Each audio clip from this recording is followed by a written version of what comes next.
Hello everyone, welcome to my new mini blog. मी आज तुम्हाला एका ठिकाणी घेऊन जाणार आहे आणि ते तुम्हाला नक्कीच आवडेल.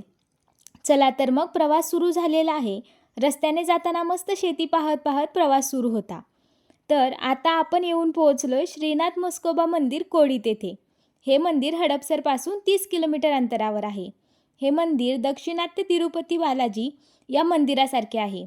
हे मंदिर खूपच जास्त सुंदर व देखणं आहे. तसंच हे मंदिर देऊळवाडा या प्रकारामध्ये बांधलं गेलेलं आहे. मंदिरात प्रवेश करण्यासाठी भव्य दरवाजा आहे. मंदिरात प्रवेश करतात म्हस्कोबांचं वाहन असलेल्या घोड्याच्या मूर्तीचं देखील दर्शन होतं. मंदिराचा परिसर खूपच मोठा व प्रशस्त आहे. असं म्हणतात की तुळाजीबुवा बळदे यांच्या भक्तीला पाहून श्रीनाथ म्हस्कोबा महाराज वीर येथून कोडीतला आले.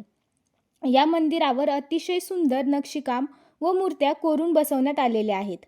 थोड्याच दिवसांपूर्वी देवाचा साखरपुडा सोहळा कोडीत येथे याच ठिकाणी पार पडला. आता येणाऱ्या 1 फेब्रुवारी 2026 रोजी लग्न सोहळा वीर या ठिकाणी होणार आहे. वीर गावात श्रीनाथ म्हस्कोबांचं मुख्य ठाणं आहे. नंतर दर्शन घेण्यासाठी चांदीच्या दरवाजातून प्रवेश करून आम्ही मुख्य गाभाऱ्यात गेलो. गाभाऱ्यात श्रीनाथ म्हस्कोबांचं खूपच छान दर्शन झालं. मन अगदी प्रसन्न झालं.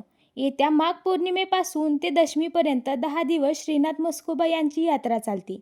ही यात्रा म्हणजेच श्रीनाथ म्हस्कोबा आणि देवी जोगेश्वरी यांचा विवाह सोहळा श्री क्षेत्र वीर येथे पार पडतो.